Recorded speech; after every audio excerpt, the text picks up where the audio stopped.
Colossenses 2, 8 a 10. Assim diz a inerrante palavra do Senhor: cuidado que ninguém vos venha a enredar com a sua filosofia e vãs sutilezas, conforme a tradição dos homens, conforme os rudimentos do mundo, e não segundo Cristo. Porquanto nele habita corporalmente toda a plenitude da divindade. Também nele estáis aperfeiçoados. Ele é o cabeça de todo o principado e potestade. Até aqui a palavra do Senhor. Vamos orar mais uma vez. Santo Deus e nosso Pai, tua palavra foi lida, tua palavra inerrante, infalível, que é o alimento para a nossa alma. Queremos te pedir, neste momento, iluminação. Nos ensina, nos instrui, nos exorta por meio do teu Santo Espírito.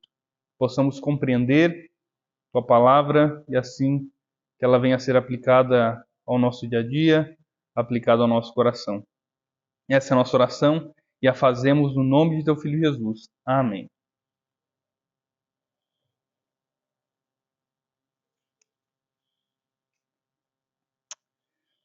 É comum o pai chegar a um filho e o instruir e o dizer: filho, tome cuidado com isso. Se alguém te oferecer determinada coisa, não aceite. Tome cuidado com o fulano de tal. Não vai na onda disso. Isso porque o pai se preocupa, este pai, essa mãe, se preocupa com seu filho.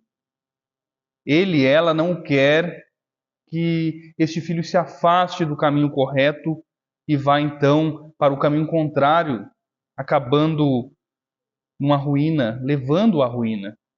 Este pai é como aquele mestre, aquele pai de provérbios. Está ensinando, meu filho, tome cuidado com isso. Não vai por este caminho que o seu final é ruína, é perdição. O texto que nós acabamos de ler nos mostra Paulo fazendo algo muito parecido.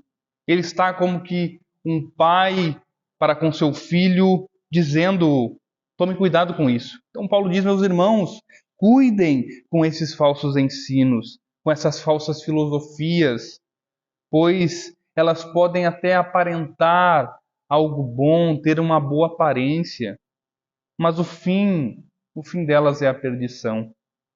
Por isso, tendo essa questão em mente, esse cuidado, o tema que nós iremos abordar é como não sermos enredados por falsos ensinos. Mas antes de nós prosseguirmos, é importante recapitularmos rapidamente o conteúdo, o contexto a qual estamos inseridos. Basicamente, nós vimos o apóstolo Paulo no capítulo 1, apontando para a preeminência de Cristo. Enquanto o capítulo 2, ele faz então uma defesa do porquê dessa preeminência, do porquê Cristo é preeminente. Os versos anteriores, 6 e 7, nos exortaram a continuar a viver em Cristo Jesus, nosso Senhor. Diante disso, o verso 8, então, Paulo está exortando a igreja de Colossos a cuidarem com qualquer ensinamento que não seja segundo Cristo. Como então nós podemos não ser enredados por falsos ensinos? E a primeira lição que nós vemos no texto, no verso 9, é lembrando que Cristo é pleno Deus. O apóstolo, no verso 8, diz para eles tomarem cuidado para não serem enredados por filosofias e vãs sutilezas. Enredados aqui é alguém que está sendo levado cativo, está sendo manipulado. Ora, vocês foram libertos do domínio das trevas, como diz o verso 13 do capítulo 1. Agora vocês vão querer voltar para esse domínio, vocês vão querer ficar presos a um domínio novamente. Mas o que então eles deveriam cuidar para não ser escravizados. A filosofia e vãs sutilezas que são conforme a tradição dos homens, conforme os rudimentos do mundo e não segundo Cristo. A filosofia criticada aqui não é todas as escolas filosóficas em si, ou como se demonizássemos a filosofia, como se ela não servisse para mais nada, então eu deveria pegar todos os meus livros de filosofia, pegar Platão, Aristóteles e queimá-los ao fogo. Não, não é essa a ideia. Inclusive, são nomes importantes e que muito contribuíram para o esclarecimento de algumas matérias. Houve a graça comum nestes homens, foram usados em certo sentido. A questão aqui é que a filosofia da época englobava muita coisa. Era praticamente um conceito de religião. O próprio Joséfo, historiador judeu, chamou de filosofia as diferentes seitas judaicas, como os essênios, os saduceus e os tão conhecidos por nós, os denominados fariseus. Mas o que importa é as características dessa filosofia, deste ensino. Esse ensino era desprovido de real valor, era vazio, era cheio de sofismas. Mas, além disso, ele era oriundo de tradição de homens. É bom lembrarmos que tradição em si também não é algo problemático, da mesma forma que apontamos agora a questão da filosofia. Nós vemos o próprio apóstolo Paulo falando da tradição apostólica. A questão aqui é o contraste entre esses ensinos e o evangelho recebido, que não vinha de homens, mas de Deus. Enquanto os falsos ensinos eram terrenos, o evangelho era celeste. Já os rudimentos nós abordaremos logo mais. Há então um falso ensino que está perturbando a igreja de Colossos. Qual é esse falso ensino que é chamado de filosofia? Teria ela um nome? A verdade é que nós não sabemos exatamente como era esse falso ensino. Obviamente que os leitores originais sabiam muito bem que falso ensino era esse. Por outro lado, nós podemos ver que ele era uma mistura de tudo o que não prestava, por assim dizer. Era um sincretismo. Nós veremos posteriormente, final do capítulo 2, aquilo que estava envolto neste falso ensino. A questão legalista, um legalismo judaico, um misticismo e também o próprio ascetismo. Havia essas questões envolvidas, elementos judaicos, elementos místicos e ascéticos. Então, nada mais era do que o pior do que havia na época. Mas um dos problemas desse falso ensino é que ele estava, ou se não, melhor dizendo, o pior dos problemas, o maior dos problemas era que ele diminuía o ser de Cristo. Ele diminuía a obra salvífica de Cristo. Ao menos, acabava então negando que Cristo era totalmente humano, assim como era totalmente divino. Até porque, tendo em vista que uma das características dessa heresia era um desprezo pela matéria, pelo corpo, o que com isso gerava então os falsos ensinos a respeito da natureza de Cristo, onde sua encarnação era vista de forma contrária às Escrituras. Por isso, chamamos aqui de um proto-gnosticismo que será desenvolvido mais adiante, lá no século II. Paulo então afirma que em Cristo habita corporalmente toda a plenitude da divindade. Paulo está se referindo à encarnação de Cristo, afirmando que sim, ele teve e ainda mantém um corpo. Com isso, o apóstolo bate tanto no erro ascético do desprezo pelo corpo, quanto na crença de uma série indefinida de intermediários entre Deus e o nosso mundo. Ele apresenta Cristo como a personificação pessoal da plenitude da divindade. João 1,14 vai nos dizer: e o Verbo se fez carne e habitou entre nós, cheio de graça e de verdade, e vimos a sua glória, glória como do unigênito do Pai. Ele é a exata expressão do ser de Deus. Em Cristo, toda a plenitude da divindade vive em forma corpórea. Cristo não deixa transparecer traços isolados da divindade. Nele, uma pessoa, habita toda a plenitude da divindade.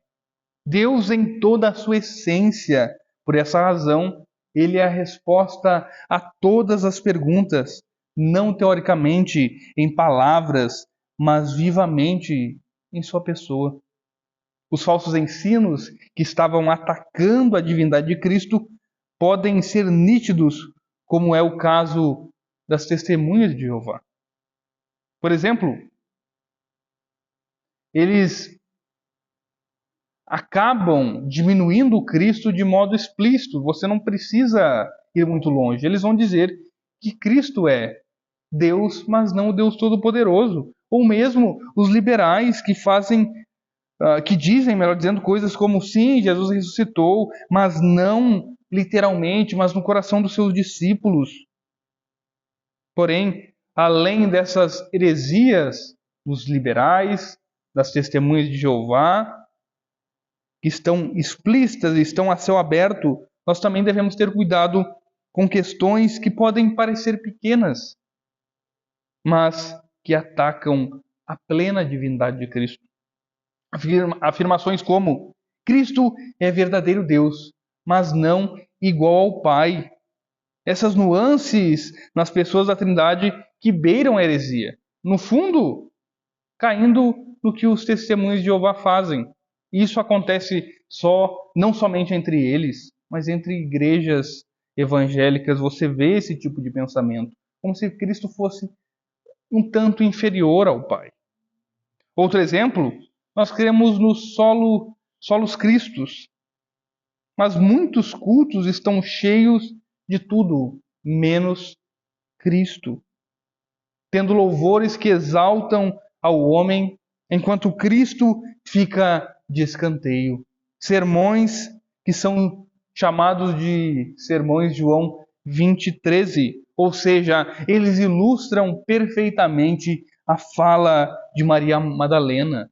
Levaram o meu Senhor e não sei onde o puseram. São pregações que falam coisas tão lindas, que alegram o coração, te fazem se sentir bem, mas não apontam para Cristo. Não falam da necessidade de arrependimento. São vazios.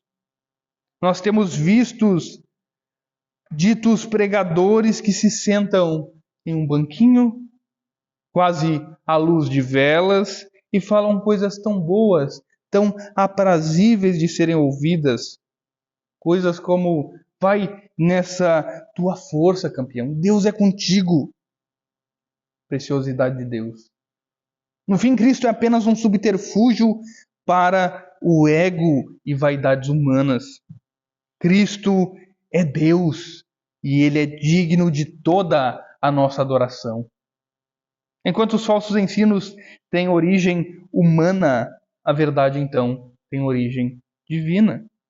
Portanto, já que toda a plenitude da essência intrínseca do próprio Deus está completamente concentrada em Cristo, não existe nenhuma necessidade de procurar ajuda em outros lugares, pois não há salvação ou perfeição espiritual fora dele. Como então não sermos enredados por falsos ensinos? Em segundo lugar, lembrando que em Cristo somos plenos. Na parte A do verso 10, o apóstolo vai dizer que em Cristo estamos aperfeiçoados. Aperfeiçoados que vem da palavra estar cheios. Estar cheio. A implicação, então, é que ao receber a tradição de Jesus como Cristo e Senhor e crer nele, os cristãos colossenses já tinham tudo o que é necessário para a plenitude da vida. Estar pleno em Cristo é alcançar a fonte da qual jorra a corrente de bênçãos, que fornece tudo o que necessitamos para esta vida e para a futura. Esse falso ensino, assim como todo falso ensino, fazia propostas que não podiam cumprir. Coisas como fazer com que você seja cada vez melhor, que você transcenda, que se torne perfeito e por aí vai. O que tem sido vendido hoje? Venha fazer parte de um time e com isso transforme-se em sua melhor versão. Esse tipo de propaganda tem sido muito difundida. Você precisa ser a sua melhor versão. Meu irmão, nós somos pecadores. Sem a graça de Deus, não existe boa, melhor versão. E outra, você não foi chamado para ser a sua melhor versão. Você foi chamado para espelhar a glória de Cristo. É sobre Ele, não sobre nós. Falsos ensinos, doutrinas, não trazem ao homem plenitude, mas trazem um vazio cada vez maior. Sabe aquele conjunto de regras humanas que diz faça isso e não faça aquilo, que veremos mais explicitamente ao longo da nossa exposição, no final do capítulo 2? E lembrando que aqui são regras humanas, não me refiro às leis de Deus, pois aquilo que é pecado continuará sendo pecado. Mas esse tipo de regra, que a ideia acaba que ao cumprir, a pessoa se sente mais perfeita, mais santa e coisas dessa natureza. Para exemplificarmos isso, temos igrejas que proíbem a televisão. A justificativa tem programas ruins, o que é bem verdade. A maioria dos programas são ruins, mas qual é o ponto? É que você, em vez de trabalhar a maturidade dos irmãos, o domínio próprio ou algo dessa natureza, ter sabedoria no que vai assistir, não, você simplesmente proíbe e dá um nome de pecado a algo que não é definido assim. Outro exemplo, igrejas que proíbem os membros, ou que melhor, obrigam os membros a serem abstêmicos. Como Paulo lidou com o problema em 1 Coríntios 11, texto tão conhecido e usado nos momentos do sacramento da ceia. Como que Paulo lidou com este problema? Havia pessoas se embriagando na igreja de Corinto, pessoas que não tinham domínio próprio. Ele os obrigou a todos se tornarem abstêmicos, todos não mais tocarem nisso. Como que Paulo lidou com isso? Foi tirando? Não. Foi os exortando a terem domínio próprio. No fim, esses grupos querem ser mais santos que o próprio Espírito Santo. Criam regras que Deus não criou, justificando santidade. No fim das contas, é só orgulho humano. Isso tudo, em vez de gerar maior plenitude em Deus, um maior aperfeiçoamento, o que gera então são cristãos ocos, falsos crentes que têm uma boa aparência por fora, mas estão vazios por dentro, pois não estão unidos a Cristo, mas unidos a obras vazias. Em Cristo nós somos plenos, não há nada para ser feito para alcançar isso, pois essa plenitude foi conquistada por Cristo na cruz. Mas o grande problema disso é que a maioria dos crentes que se submetem a esse tipo de coisa não são, ou ao menos não têm consciência de sua plenitude em Cristo, de que estão unidos a Ele, que foram aperfeiçoados não porque são bons, ou porque fazem ou deixam de fazer determinadas práticas, mas porque Cristo morreu por eles. Essas pessoas acabam sendo escravizadas por doutrina de homens que nenhum poder tem para vencer a carne, muito menos de aperfeiçoá-los. Em Cristo Jesus, o ser humano se reencontra, não teoricamente, mas de modo real, como pessoa criada segundo a imagem de Deus, destruída na queda do pecado e agora salva e renovada. Em Jesus, há respostas de forma fundamental a todas as indagações sobre si mesmo, sobre o de onde vim, para onde vou, para o que foi criado. Em Cristo e somente nele o real significado da vida é encontrado. Nele há delícias perpetuamente. Contra a oferta sedutora de uma sabedoria superior, Paulo então enfatizou que todos os tesouros da sabedoria e do conhecimento são acessíveis em Cristo. Como já disse anteriormente, a crítica à filosofia não é a todo tipo de ensino filosófico ou ensino com base no intelecto. A nossa confissão, por exemplo, tem influências aristotélicas. Há termos que são usados para deixar doutrinas mais claras, compreensíveis. Mas nem Platão, nem Aristóteles ou qualquer outro filósofo pode dar a plenitude que é encontrada somente em Cristo. Só Jesus é capaz de verdadeiramente nos tornar satisfeitos, completos. Somente Cristo é que pode nos aperfeiçoar. Como então não sermos enredados por falsos ensinos? Em terceiro lugar, lembrando que Cristo governa sobre tudo.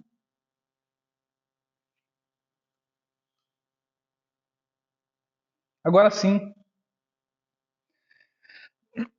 voltemos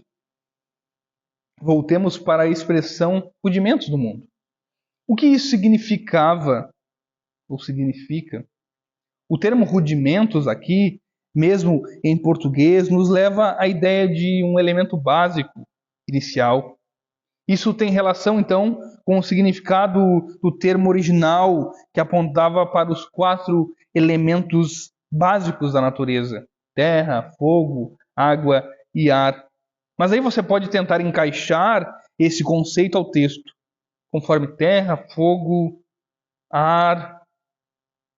Parece não encaixar muito bem, ainda que, em certo sentido, isso esteja dentro do significado. Mas o que acontece é que no grego, como toda linguagem, toda língua, sofre alterações ao longo do tempo. Termos que significavam determinada coisa, com o passar dos anos eles ganham outros significados e por aí vai. E esse é um exemplo disso. De elementos da natureza, eles passam a significar, principalmente, a ideia então de espíritos, deuses por trás desses elementos. Você ganha uma nova significância à palavra. Então não é à toa que no verso 18 do capítulo 2 vemos a menção de culto aos anjos. Alguns estavam adorando a demônios, já que não há outros deuses além do único e verdadeiro Deus. Eles não estavam adorando demônios diretamente, ou pelo menos esse não era o intuito deles, mas estavam de alguma forma mística tentando acessar seres intermediários, anjos, para acessarem a Deus. No fim, eles estavam dando ouvidos à doutrina de demônios. Contra a ideia de que esses intermediários devem receber alguma homenagem daqueles que se aproximam de Deus por meio deles, Paulo afirma que todos eles foram conquistados por Cristo e não podem mais reivindicar fidelidade daqueles a quem Cristo redimiu pela cruz, como mostra o verso 15 deste mesmo capítulo. Paulo então afirma que somente em Cristo há esse acesso que eles buscavam por meio de criaturas. Mas não só isso, aponta para a tolice do que eles estavam fazendo, do que alguns estavam fazendo, pois estavam até mesmo cultuando anjos. sendo que toda a criação, todos os poderes, governos estavam debaixo dos pés de Cristo. Cristo é o supremo governante. Meus irmãos, Paulo então deixa claro que tudo está debaixo do controle de Cristo. Satanás, como bem afirmou Lutero, é um cachorro na coleira de Deus.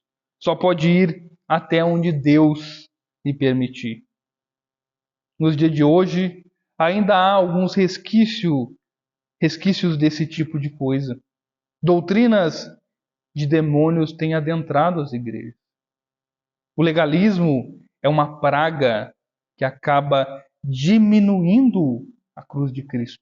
Por isso, deve ser combatido. Vemos também as pessoas, até no meio cristão, que adoram ler o seu horóscopo. O horóscopo do dia, o que tem para me dizer hoje. É doido por perguntar ao outro qual é seu signo. Fica encantado com esse tipo de coisa. Nós vemos isso no meio das igrejas. Outro respingo destes falsos ensinos, dessas falsas filosofias, é quando um crente fala: a minha flor, a minha planta morreu por causa do olho gordo de fulano, de cicrano. Os crentes místicos que creem, que acreditam nesse tipo de crendice, olho gordo, inveja, se esqueceram que Deus é soberano, ou nem sequer sabem disso, que Deus tem domínio sobre tudo. Ora, nós vemos crentes que têm medo de despacho. Aquela obra ali, que ele vê nas encruzilhadas, na esquina, ele fica com medo. A comumente chamada macumba, tem medo disso. Mais uma vez, ou por se esquecer, ou por não entender, ou mesmo nem ter ouvido falar de que Cristo é soberano sobre tudo. Porque o evangelho de hoje é tão diluído. O evangelho de hoje, na verdade, é tudo menos evangelho. Pessoas que não conhecem as Escrituras, estão diariamente, às vezes, dentro de igrejas, semanalmente, dia após dia, mas não conhecem o Deus que dizem crer, não conhecem o Cristo que afirma que o salvou, por isso cai em tudo quanto é tipo de baboseira, tudo quanto é tipo de heresia, crentes imaturos, se é que são crentes. Por isso abraçam regras humanas, legalismo barato, como se aquilo os fosse tornar mais santo. Ainda tem a audácia de julgar o outro porque não segue a regra que ele segue.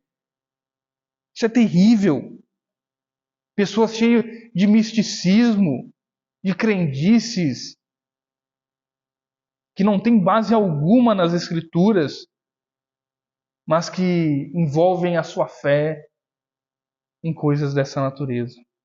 Infelizmente, isso é visto nos dias de hoje. Falsos ensinos, falsas filosofias. Dia após dia você encontra nas redes sociais, na internet, vídeos terríveis de supostas igrejas evangélicas que envergonham o Evangelho de Cristo, que envergonham o nome do Senhor. Igrejas que são pedra de tropeço para o avanço do reino. Igrejas que são pedra de tropeço para que outras pessoas venham conhecer o Evangelho. Porque olham para aquilo que é visto na internet, aquela galhofa, como já dizia Spurgeon, chegaria o dia que no lugar de pastores teríamos palhaços. A igreja se tornaria um picadeiro. Nós temos visto isso hoje. Pastores que entretêm plateia, que falam o que o povo quer ouvir. As escrituras ficam no canto. Ele fala somente o que dá na telha. A vontade dele é soberana. Igrejas que fazem um desserviço à fé. E cada vez mais o evangelho tem sido ridicularizado. Se você diz que é evangélico lá fora, as pessoas podem não dizer na tua cara, mas elas já vão pensar: esse vai na igreja que as pessoas fazem o que fazem, pulam, sapateiam, gritaria para todo lado, petição interminável de dinheiro, se dizem os espirituais, mas na prática vivem totalmente diferente. Na prática são desonestos, são mau caráteres. São pessoas que não condizem com o que a palavra ensina. Esse é o exemplo. Esse é o resultado de falsos ensinos, falsas filosofias terem adentrado igrejas e, em vez de expurgar aquilo, se mantiveram, abraçaram. Esse é o resultado. A igreja sendo ridicularizada por conta de falsos ensinos, de falsos mestres e de falsos crentes. Cristo é o supremo governante. Por isso não devemos ir atrás de conhecimentos místicos ou mesmo temermos esse tipo de coisa, pois nada está fora do governo soberano de Cristo. Nada está fora do governo do nosso Senhor. Tudo está debaixo de seus pés. Tudo ocorre dentro do seu controle. Concluindo, como então não sermos enredados por falsos ensinos? Paulo nos mostra 3 verdades para que isso não aconteça. Verdades essas que precisamos mantê-las. Verdades essas que impedem que a igreja seja ridicularizada. Primeira é lembrar que Cristo é pleno Deus. Ele deve ser adorado. Se o ensino reduz a Cristo, ele é falso, deve ser rejeitado. Lembrar que em Cristo somos plenos. Se algo então é colocado ao lado de Cristo, regras humanas, isso é falso, deve ser também rejeitado. E lembrar que Cristo governa sobre tudo. Cristo e não os anjos ou qualquer outra criatura. Nós que recebemos a salvação por meio da pregação do Evangelho, temos tudo o que precisamos, pois temos Cristo, que é pleno Deus, a qual estamos unidos e a qual todas as coisas estão sob o seu governo. Sejamos, pois, então, vigilantes para não sermos enredados por falsos ensinamentos, trocando a plena liberdade em Cristo pela escravidão e falsos ensinos. Nós recebemos o mistério outrora oculto e que nos foi revelado. O que precisamos que já não possuímos e o que teremos, ou melhor, o que temeremos se tudo está sob o domínio de Cristo. Tudo o que precisamos foi dado graças à obra de Cristo. Tudo o que precisávamos foi garantido na cruz de Cristo. Nossa salvação, nossa libertação do domínio das trevas, nossa nova vida. Não temos o que temer, pois Cristo governa sobre tudo. Que Deus, meus irmãos, nos ajude a lembrarmos dessas verdades. E assim, quando esse tipo de coisa querer adentrar o nosso meio, que possamos ter sabedoria, saber como reagir e assim, com a graça de Deus, impedir que um falso ensino ganhe raízes, força e a obra de Cristo seja diminuída. Que Deus, meus irmãos, os abençoe. Amém. Senhor Deus e Pai, Te agradecemos pela tua palavra, que foi lida, exposta. Pedimos que nos lembre dessas verdades. Livre, Senhor, a tua igreja desses falsos ensinos. Tem misericórdia. Tem misericórdia de nós, Senhor. O evangelismo tem sido dificultado, pois quando se fala de evangelho, quando se fala de igreja, somos comparados a esse tipo de circo que há aí fora. Igrejas que não são igrejas e que maculam a fé cristã. Usados por demônios, tentam impedir o avanço do evangelho. Mas nós cremos que o Senhor é soberano. Nós cremos, como acabamos de ler, de entender que Cristo é soberano sobre tudo, que em Ti somos plenos. Então nós temos confiança de que o evangelho irá prevalecer, mesmo que haja falsos mestres, falsos ensinos que tentam deturpar o verdadeiro, ainda assim a verdade prevalecerá em meio às trevas. Te agradecemos, Senhor, essa é a nossa oração, agradecidos no nome de Jesus. Amém.